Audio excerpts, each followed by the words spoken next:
The first day is filled with innovative workforce development programs that take people from where they are to where they want to be. In this episode, we're talking to Cathy Kanefsky of the Food Bank of Delaware and Quentin Liningham of Walmart.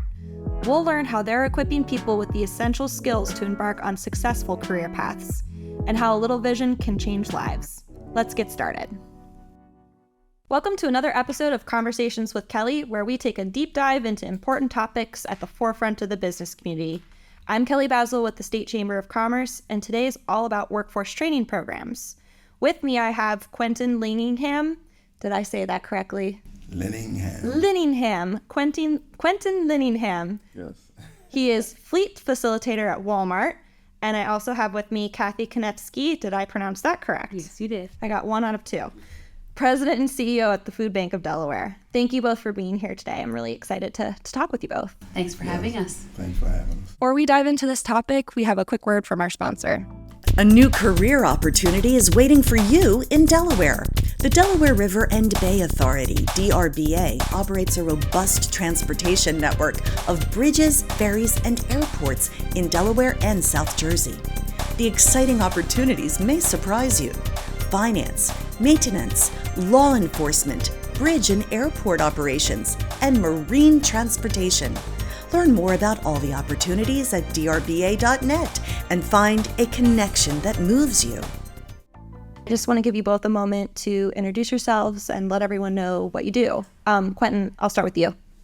Okay, my name is Quentin Liningham. I'm a Walmart associate that transitioned into fleet development. I am a former Walmart driver, and now I teach associate to drive drive tractor trailers and the basic skills of driving tractor trailers. And how many people go through your program? Right now it's about 18. Okay. That goes through. Very nice. It's a 12-week program. It's a 2-hour-a-week program? 12 weeks. 12? Oh, geez. Okay. I had that really wrong. It's a lot more intense. Cathy? Hi, I'm Cathy Kanefsky. I have the honor of serving as the president and CEO of the Food Bank of Delaware.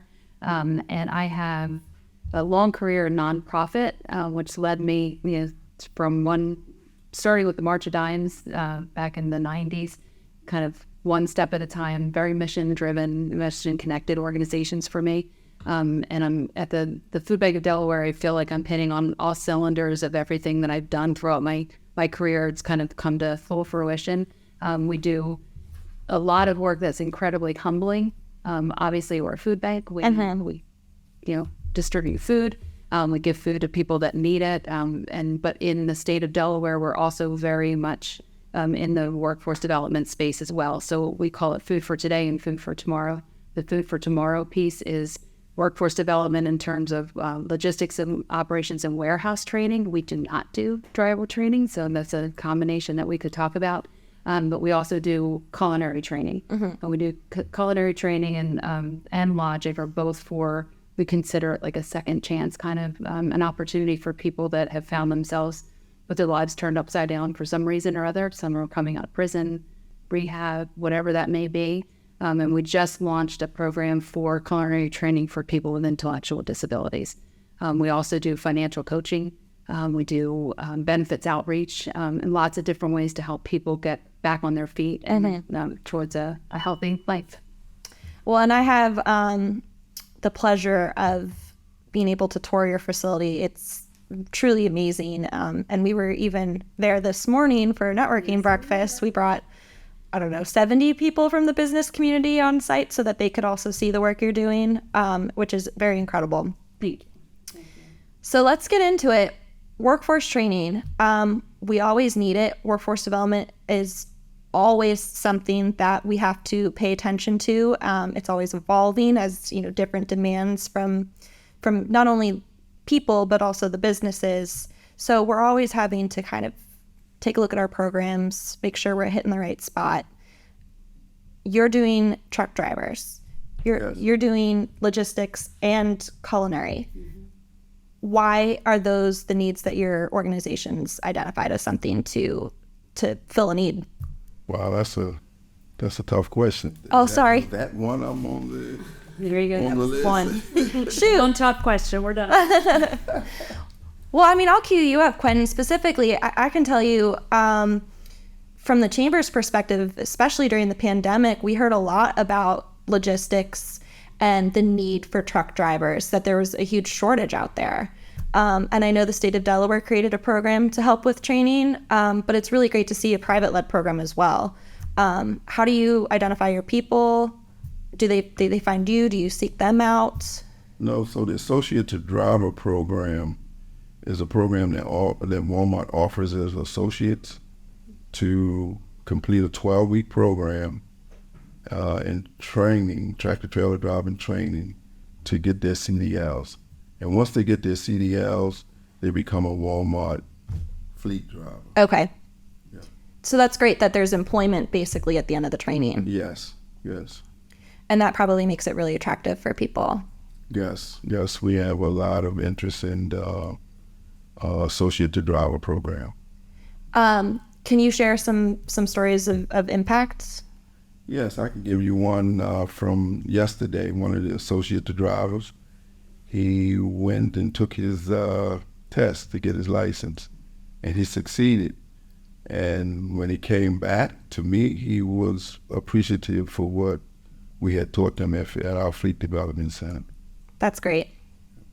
And Cathy, what about you? What led to your 2 training programs? So I think what led to the beginning and the creation of them versus what's kind of keeping us going now are 2 very different things.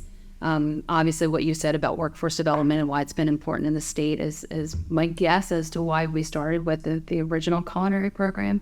Again, tied to food insecurity and people trying to make, it's whether or not they're coming to us for food on their table, or are they coming to us to get skills and training so they can provide for their family. Mm-hmm. Two very different things, but very complementary. Adding the logistics was an answer to demand in the community for sure. But now what we're seeing coming out of COVID, again, drivers incredibly important throughout that. When it's hard to even imagine just a few years ago where we were. If you were secluding and staying at home, the only people you saw really in your neighborhoods were truck drivers. Whether it was Amazon or delivery from Walmart or DoorDash drivers coming through the neighborhood. I mean, drivers kind of kept everything going. Definitely. During that time, restaurants shut down, and then as restaurants started to open, restaurants have been hurting ever since for employees. So that drives our culinary training program, and it really drives our program specifically for people with disabilities.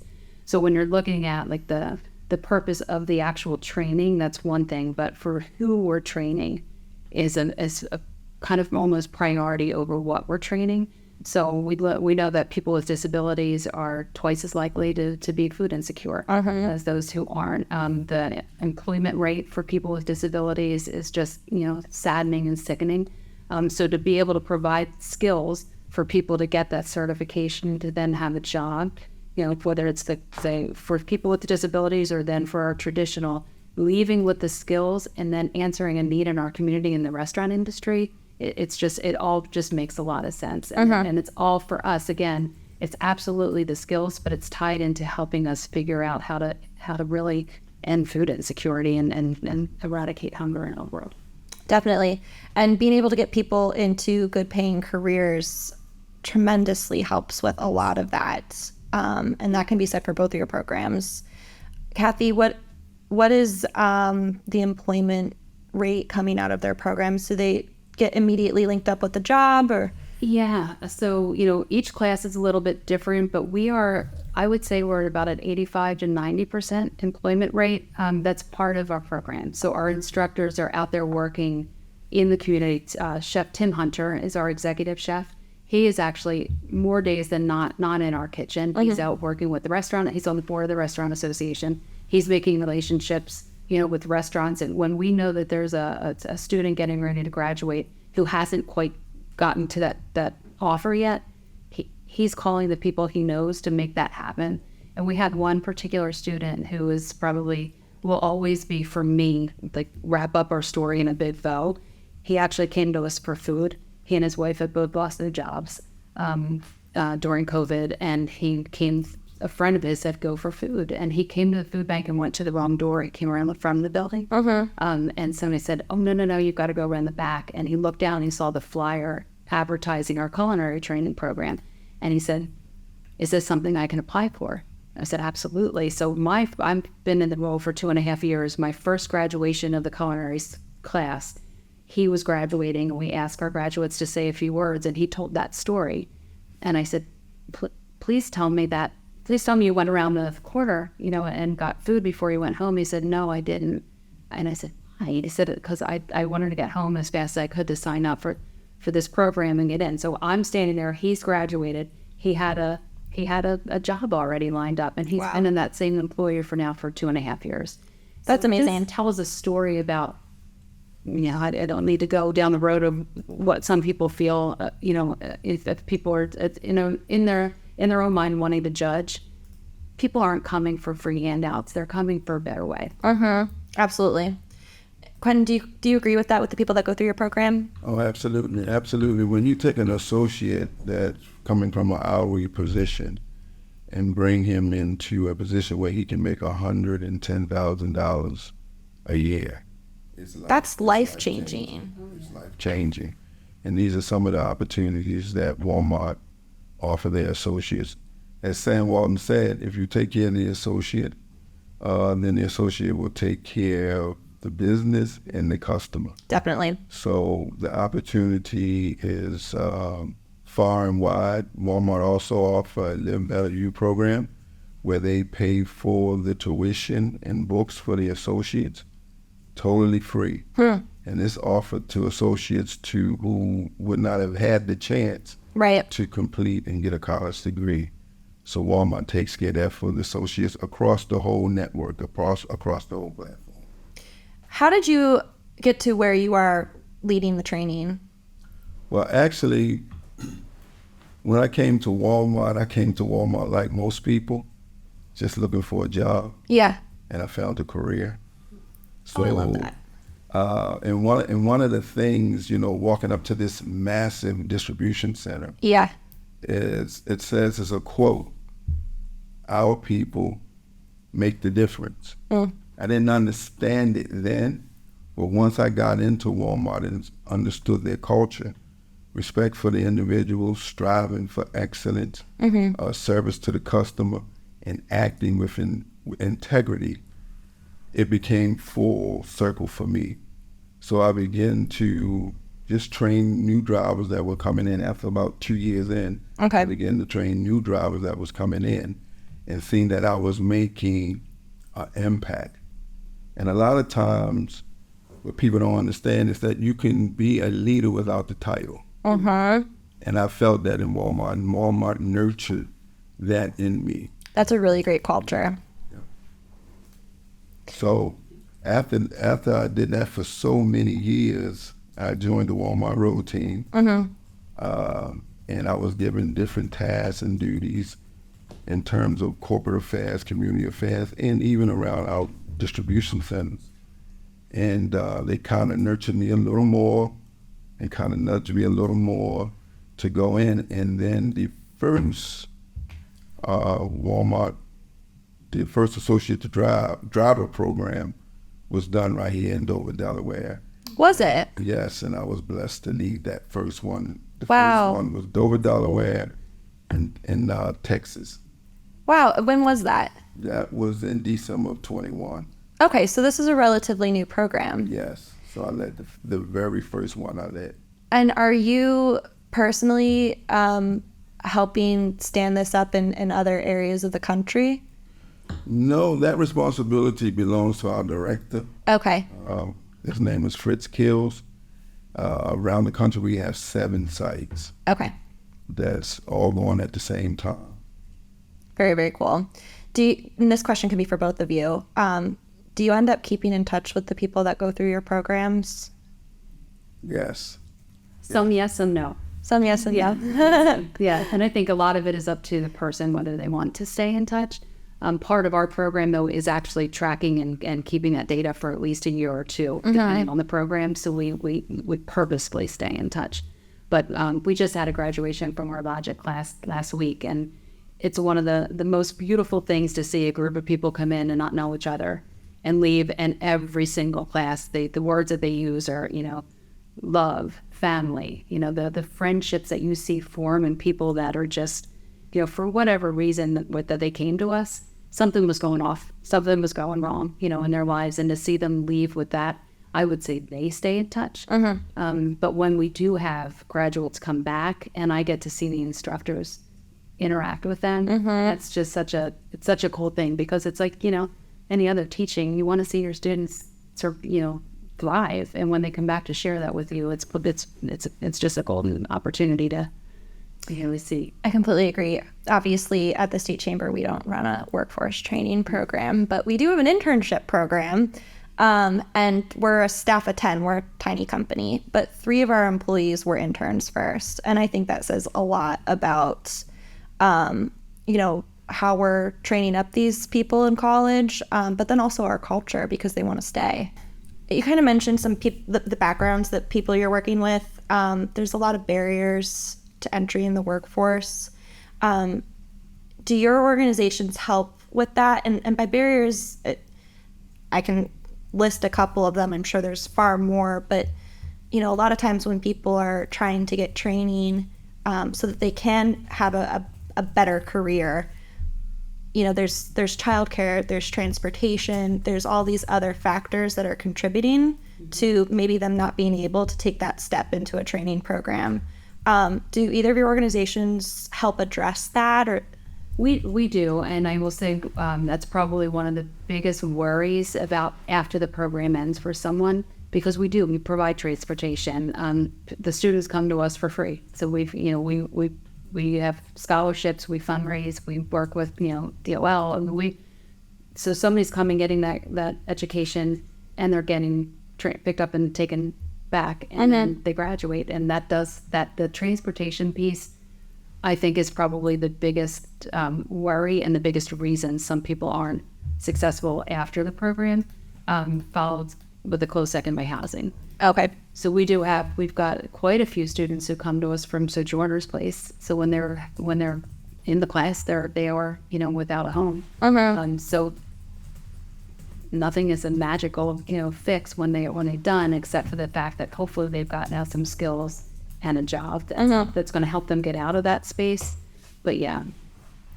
What about you? Do you witness any of that? Our program is slightly different because these folks that come to us are associates. So they are associates training for a career path change. And so they continue to work. We pay them while they train, and we give them the hotels, the food. We give them everything that they need to take that worry of how I'm going to have a meal. We feed them, we house them. So they can fully commit to the program. Yes, and we give them transportation if needed. Okay, yeah, I mean, because 12-week program, that's a quarter of the year. That's a commitment. Yes. How long are your programs, Cathy? Culinary is 14. 14 weeks? Yes. Yeah. What about logistics? Logistics is it's 11, but we have class. So there's classroom time, and then there's also like a 2-week paid internship. Sure. And more often than not, that time is actually spent where they're going to be hired. Okay. So that lead work, and we talked about making sure that so I referenced Tim Hunter being the one that's out there talking for whichever program it is. We've got folks working on employment opportunities.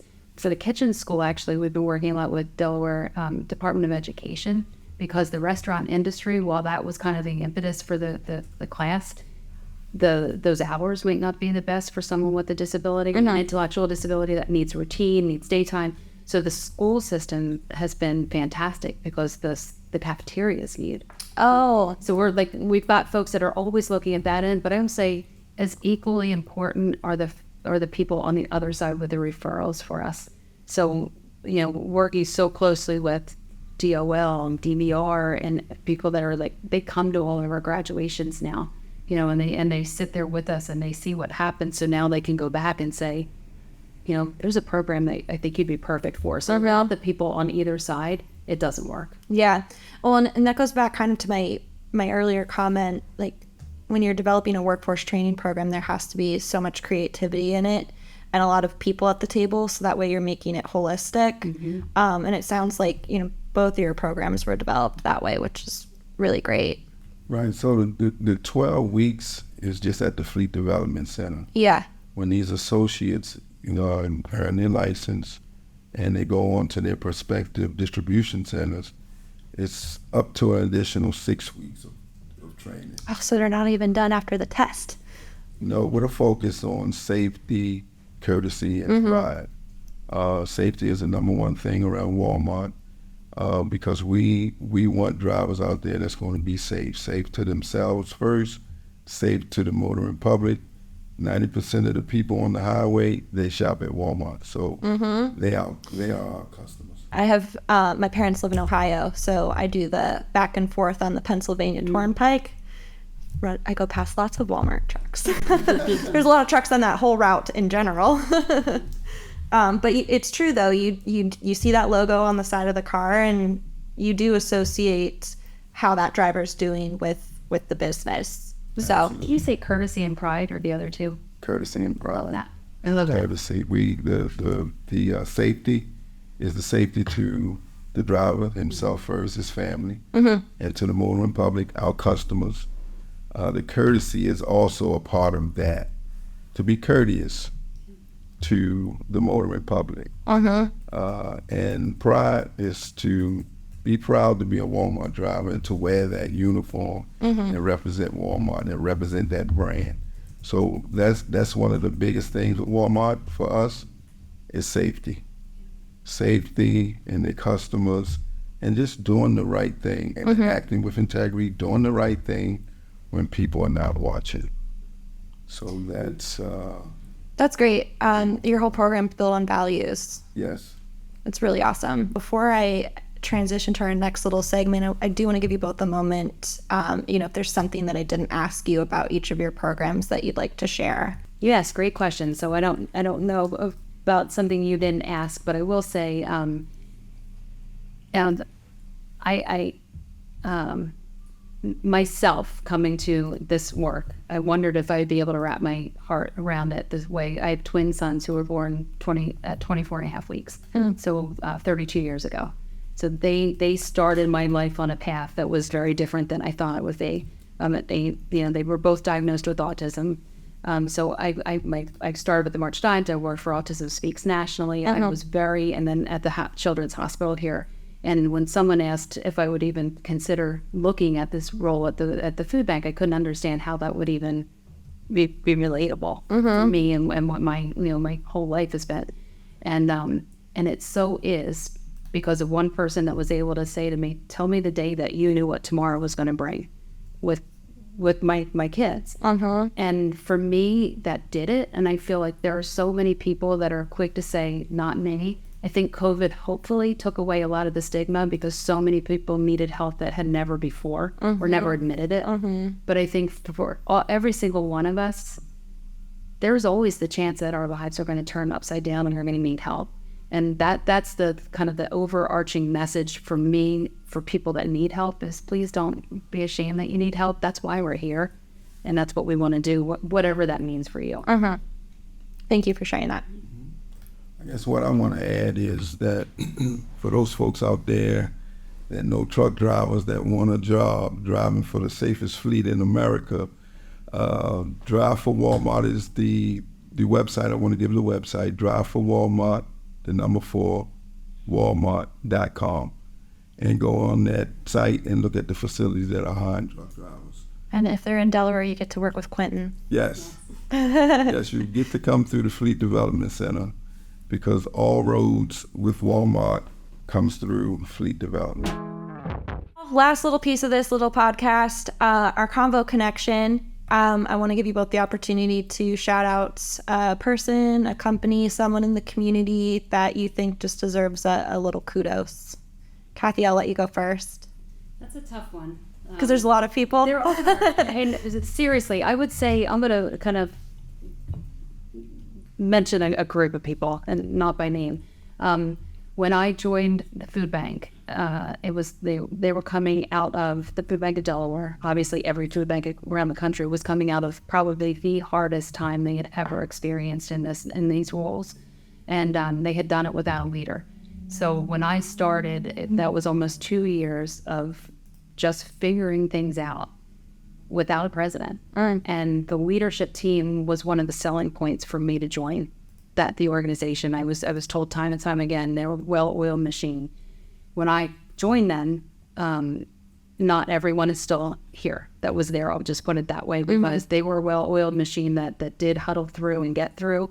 But we started to see values, talking about values again, values that are so incredibly important to the work that we do, and we hold each other accountable for them. So the leadership team that I have in place right now are absolutely who I would call out, because they are the salt of the earth, and they keep our organization going with respect and dignity for the neighbors we serve. That's great. And I do have to say a little kudos to you all, because you're opening very soon a new facility in Milford. Yeah. And that's, and again, a kudos to your team for helping you get a new facility in another part of the state so that you could continue to best serve our population. Yeah. So, and it's a huge feat. It's 70,000 square foot, $34 million. And you know what? That doesn't even rise to the top of what I talk about sometimes, because of how many different things that we have going on that are just so good for people. Quentin, who's your shout out? My shout out is to Special Olympics of Delaware. Oh, I love that. They had to cancel the truck convoy this Saturday because of the bad weather that was coming in. So for folks who haven't seen hundreds of trucks get together and do a convoy for Special Olympics, it's something to see. So my shout out goes to Special Olympics of Delaware. I have a shout out, but I'm going to second your shout out. My mom back in Ohio, I'm a figure skater, and she started a Special Olympics ice skating program. So I volunteered for years and would train people with intellectual disabilities how to ice skate. So Special Olympics holds a special place in my heart. And mine too, guys, are Special Olympians. So there you go. Look at that, all three of us. So my shout out, I'm going to give a little kudos to a chamber member, another nonprofit that's doing workforce development, and that's Pathways to Success.